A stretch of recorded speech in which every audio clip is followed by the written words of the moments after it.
इन्फोकेशन TV के तमाम ही देखने और सुनने वालों को खुशामदीद। दोस्तों, अरस्तु के नाम से तो आप ज़रूर वाकिफ़ होंगे, जिसको इंग्लिश में एरिस्टोटल के नाम से जाना जाता है। अरस्तु एक यूनानी फ़लसफ़ी था और इसको सिखाने वाला और पढ़ाने वाला भी कोई आम शख्स नहीं बल्कि अफलातून था, जिसको लोग आज प्लेटो के नाम से जानते हैं। और अरस्तु का तारीख में एक निहायत ही होनहार स्टूडेंट गुजरा है जिसका नाम सिकंदर था। अरस्तु का तालिब इल्म सिकंदर 356 कबल मसीह यानी 356 BC में पैदा हुआ। जिस दिन सिकंदर की पैदाइश हुई उसी दिन बहुत से अजीबोगरीब वाक़यात हुए, जैसे अर्थमिस का मंदिर जो दुनिया के 7 अजायबात में से एक है, उसको जला दिया गया और इसी बस्ती के घोड़े ओलंपिक्स में जीत चुके हैं, जो कि नहायत ही हैरत में डाल देने वाली दो मुख्तलिफ वाक़यात हैं। दोस्तों, अरस्तु अपने वालिद बादशाह फिलिप दोम के कत्ल के बाद वो यूनान के शुमाली हिस्से में मैकेडोनिया का हुक्मरान बना। घर में बगावतों पर काबू पाने के बाद उसने दुनिया को जीतने के लिए अपनी ताकत को मजबूत किया, जिसका ख्वाब उसके वालिद ने देखा था।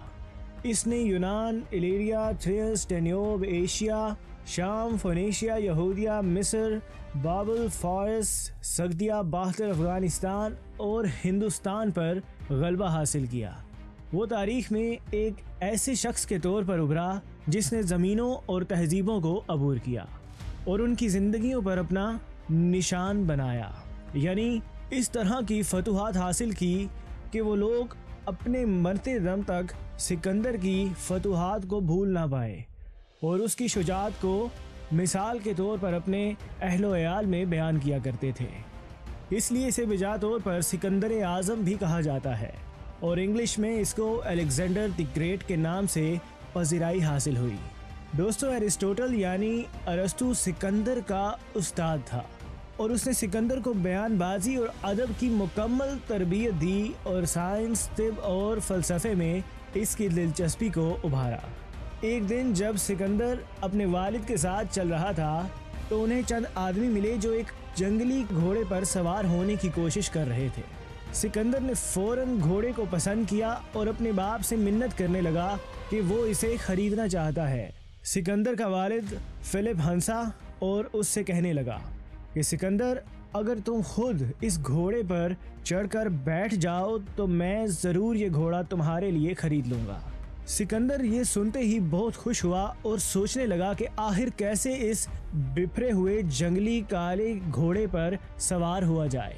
दोस्तों, फिर सिकंदर ने घोड़े के रवैये को स्टडी करना शुरू किया और उसने जल्द ही समझ लिया कि इस घोड़े को महज अपने ही साए से डर लगता है।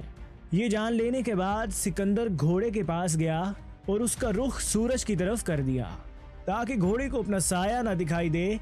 ऐसा करने के बाद घोड़ा आराम से खड़ा हो गया और फिर फौरन से सिकंदर उस पर सवार हुआ और उसके वालिद ये देखकर बहुत खुश हुए कि उनका बेटा निहायत ही समझदार और चीज़ों को बारीक बीनी से देखने वाला है।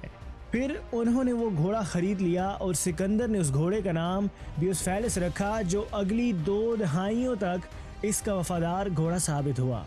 अरस्तु ने इस नौजवान के जिसको सिकंदर के नाम से जाना जाता है, इसकी तरबियत इस तरह से की कि इसके अंदर का जौहर खुलकर सामने आ गया और उसने ज़ोक कशोकशाई में अपना लोहा मनवाया। लेकिन एक बात जिस पर सिकंदर के चाहने वाले गम करते हैं, इस सिकंदर बहुत कम उम्र में ही इस दुनिया से चला गया। लेकिन बेशक इस बात में भी कोई हिकमत पोशीदा थी कि घोड़े की पीठ पर बैठने वाले उस शख्स को कुदरत ने महज 32 साल की उम्र में मौत की वादी में सुला दिया, वरना वो शख्स अगर मजीद जिंदा रहता तो ना जाने किस कदर बड़े बड़े मार्के सर कर लेता। शायद वो अपनी उम्र के लिहाज से कुछ ज़्यादा ही मार्के सर कर चुका था और कुदरत को उसके हिस्से में आने वाले इन मार्कों को यहीं तक ख़त्म करना था। इसलिए 32 साल की उम्र में सिकंदर आज़म इस दुनिया को खैरबाद कहकर हमेशा के लिए चले गए। नाजरीन, अरस्तु ने सिकंदर की तलाश खराश करके सिर्फ 16 साल की उम्र में उसे एक ऐसे हीरे में तब्दील कर दिया जिसकी मिसाल ढूंढने पर शायद ही मिलेगी। सिकंदर के इस दुनिया से जाने के बाद उसके अपने बाप की सल्तनत को दूर दूर तक फैला दिया गया, यहाँ तक कि मगरिब भी उसकी ताकत के सामने न ठहर सका। 20 साल की उम्र में सिकंदर ने अपने वालिद के तख्त पर कदम रखा और उसके फौरन बाद ही उसने फारिस को फतह करने का सोच लिया। ये जंग कई साल तक जारी रही। आखिरकार सिकंदर को उसके मकसद में कामयाबी हासिल हो गई। इसके बाद उसने एशिया का रुख किया और अपने मकसद में कामयाब होकर लौटा। उसने एशिया के बादशाह को भी गिरफ्तार कर लिया, लेकिन बाद में उससे मुतासिर होकर उसने उसे सल्तनत वापस कर दी और फिर वापसी का सफ़र इख्तियार किया। और दोस्तों, आखिरकार ये वापसी का सफ़र ही सिकंदर आज़म की ज़िंदगी का आखिरी सफ़र साबित हुआ।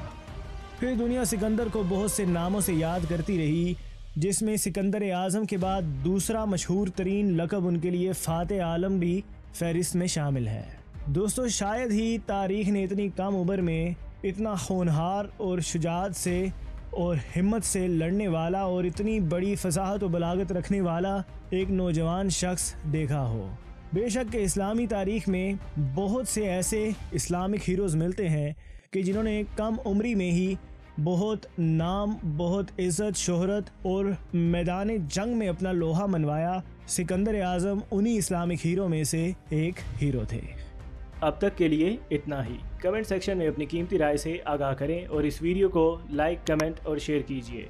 आइंदा आने वाली वीडियोस के लिए इन्फोकेशन टीवी को सब्सक्राइब करना और बेल के बटन को प्रेस करना मत भूलिएगा।